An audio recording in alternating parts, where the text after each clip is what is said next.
La la la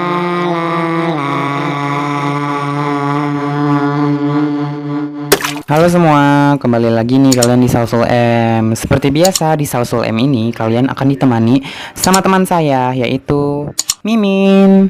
Oke Mimin, silakan jelaskan apa yang mau dibahas sama kamu.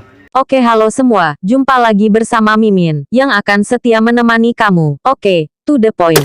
Lawang Sewu atau Pintu Seribu adalah sebuah gedung bersejarah yang berada di kota Semarang, Jawa Tengah. Konon, gedung peninggalan Belanda ini menyimpan banyak sekali kisah seram yang bikin bulu kuduk merinding. Penasaran bagaimana? Ini dia.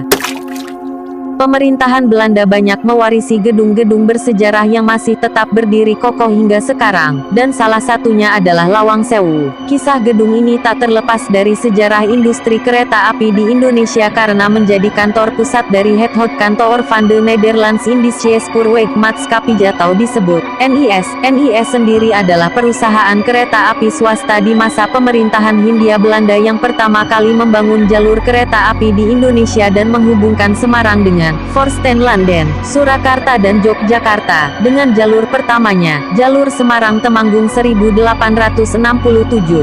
Pembangunan Lawang Sewu melibatkan dua arsitek asal Belanda yaitu Prof. Jacob F. Klinghammer dan B. Kendag dengan memakan waktu dari tahun 1904 hingga 1907. Gedung tua ini juga jadi saksi bisu dari pertempuran sengit antara Angkatan Pemuda Kereta Api (AMKA) melawan penjajah Jepang demi mengambil alih jalur kereta api. Setidaknya, belasan pejuang Indonesia gugur dalam pertempuran ini dan dimakamkan tepat di halaman gedung. Penduduk Semarang lalu menyebut gedung ini dengan nama Lawang Sewu karena terdapat banyak sekali pintu. Sebenarnya jumlah pintunya hanya sekitar 342 saja, tapi karena sangat banyak akhirnya masyarakat setempat menyebut Lawang Sewu atau Pintu Seribu.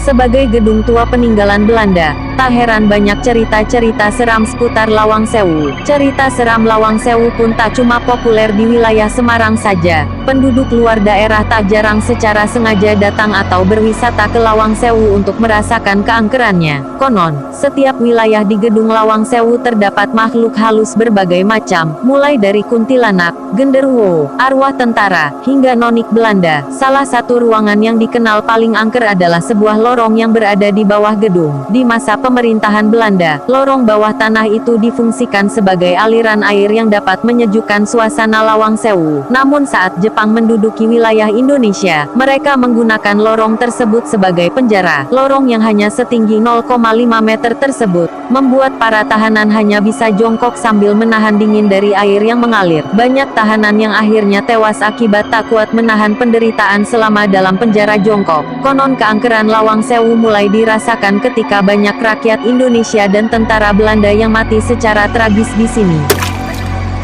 Cerita seram Lawang Sewu yang cukup populer mungkin adalah penampakan kuntilanak yang tertangkap kamera. Kejadian tersebut berlangsung dalam sebuah acara uji nyali yang ditayangkan Trans TV. Konon, tak berselang lama setelah mengikuti uji nyali itu, sang peserta meninggal dunia. Tak ada yang memastikan apakah kematiannya itu berhubungan dengan uji nyali yang dia lakukan di Lawang Sewu. Episode uji nyali Lawang Sewu itu sendiri berhasil meraih penghargaan dalam penghargaan TV Asia sebagai acara realitas terbaik. Sayangnya, acara tersebut tidak dilanjutkan lagi karena penampakan menyeramkan Lawang Sewu. Di halaman gedung Lawang Sewu terdapat sebuah sumur tua yang setiap harinya tidak pernah dibuka karena selalu dikunci. Menurut kabar yang beredar, ketika di malam hari dan suasana sepi, kamu bisa mendengar suara-suara jeritan dan kesakitan dari tentara Belanda. Sejarahnya, sumur tersebut dipakai oleh tentara Jepang saat menduduki Indonesia untuk membantai tentara Belanda. Tak aneh, arwah yang mati tragis itu acap kali bergentayangan dan meronta-ronta di saat malam hari.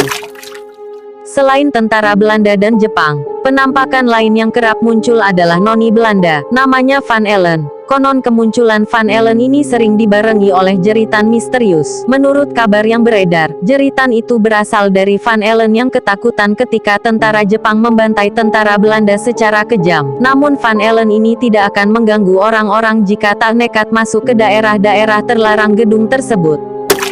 Intinya dimanapun kita berkunjung ke suatu tempat, apalagi tempat bersejarah, haruslah kita menjaga sikap, jangan pernah lancang berbuat dan berbicara. Percaya atau tidak, kembali lagi ke pribadi masing-masing. Sampai ketemu lagi semua bersama Mimin. Dadah.